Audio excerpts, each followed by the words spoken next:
যুক্তরাষ্ট্র বাংলাদেশি পণ্যে বড় অঙ্কের শুল্ক আরোপ ইস্যুতে প্রধান উপদেষ্টা ডক্টর মোহাম্মদ ইউনূসের নেতৃত্বে যমুনায় চলছে জরুরি বৈঠক। সন্ধ্যা 7:30টার দিকে শুরু হয় বৈঠকে যোগ দিয়েছেন পররাষ্ট্র, অর্থ, বাণিজ্য ও জ্বালানি উপদেষ্টা। এছাড়া উপস্থিত আছেন বাংলাদেশ ব্যাংকের গভর্নর, এনবিআর চেয়ারম্যান ও বিডার নির্বাহী চেয়ারম্যান।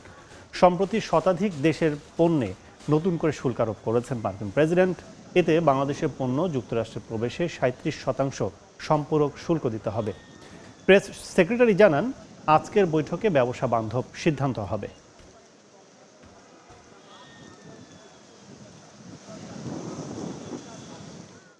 আমাদের যদি এক্সপোর্ট আমরা ভালো না করতে পারি তাহলে যেটা হয় যে আমাদের গ্রোথটা থমকে যাবে। তো সেই জন্য আমাদের গ্রোথটা যাতে খুব ভালো হয় সেই ব্যবস্থায় নেওয়া হবে। এটা প্রো বিজনেস এবং এরা যা ডিসিশন নিবে এটা বাংলাদেশের রেভিনিউ ব্যবস্থার জন্য ভালো হবে, বাংলাদেশের বিজনেসের জন্য ভালো হবে, বাংলাদেশের এক্সপোর্টের জন্য ভালো হবে এবং এটার ফলে আমরা মনে করি পৃথিবীর থেকে আরও অনেক ফ্যাক্টরি বাংলাদেশের রিলোকেট হবে। যুক্তরাষ্ট্র বাংলাদেশের পণ্যে শুল্ক আরোপ ইস্যুতে উপদেষ্টা পরিষদের সদস্য সহ বিশেষজ্ঞদের সঙ্গে জরুরি বৈঠকে বসেছেন প্রধান উপদেষ্টা।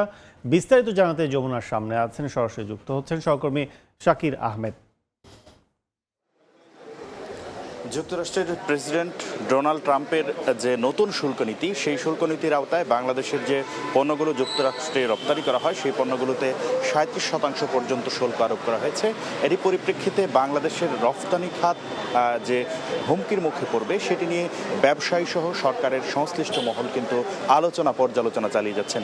তারই অংশ হিসেবে আজ 7:30টায় যমুনায়, রাষ্ট্রীয় অতিথি ভবন যমুনায় প্রধান উপদেষ্টা এবং উপদেষ্টা পরিষদের কয়েকজন সদস্য, আমি যদি বলতে যাই সেখানে আছেন বাণিজ্য উপদেষ্টা, পাশাপাশি পররাষ্ট্র উপদেষ্টা এবং বিডার নির্বাহী চেয়ারম্যান সহ এই অংশীজনদের সঙ্গে কিন্তু প্রধান উপদেষ্টার যে বৈঠক সেটি শুরু হয়েছে। বৈঠকের ঠিক আগে প্রধান উপদেষ্টার প্রেস সচিব শফিকুল আলম কিন্তু সাংবাদিকদের সঙ্গে কথা বলেছেন। সাংবাদিকদের পক্ষ থেকে জানতে চাওয়া হয়েছিল যে আজকের বৈঠকে মূলত কী নিয়ে আলোচনা করা হবে এবং কী সিদ্ধান্ত আসতে পারে। তিনি বলেছেন বৈঠকে মার্কিন যুক্তরাষ্ট্রের যে শুল্ক নীতি সেটির পরিপ্রেক্ষিতে বাংলাদেশের রপ্তানিটা কিভাবে আসলে স্মুথ থাকতে পারে, অর্থাৎ বাংলাদেশের রপ্তানির যে চাকা সেটি কিভাবে সচল থাকতে পারে এবং আগের মতোই সেটি যেন খুব স্বাভাবিকভাবে সচল থাকতে পারে, সেই বিষয়ে ইতিবাচক সিদ্ধান্ত আসবে বলে তিনি আজকে সাংবাদিকদেরকে জানিয়েছেন। পাশাপাশি তিনি বলেছেন যে সরকারের পক্ষ থেকে এটি আলোচনা পর্যালোচনার মাধ্যমে ট্রাম্প প্রশাসনের যে শুল্ক নীতি সেই বিষয়ে আসলে কোনো ধরনের পরিবর্তন বা কোনো ধরনের ইতিবাচক পরিবর্তন আনা যায় কিনা সেই বিষয়ে চেষ্টা করা হবে। এই ছিল রাষ্ট্রীয় অতিথি ভবন যমুনা থেকে প্রধান উপদেষ্টা ডক্টর মোহাম্মদ ইউনূসের সঙ্গে উপদেষ্টা পরিষদ এবং অন্যান্য অংশীজনদের যে বৈঠক সেটির সর্বশেষ খবরাখবর। মার্কিন শুল্ক আরোপে সরকারের জরুরি বৈঠকে বিস্তারিত জানতে এতক্ষণ ছিলাম সরাসরি যমুনায়।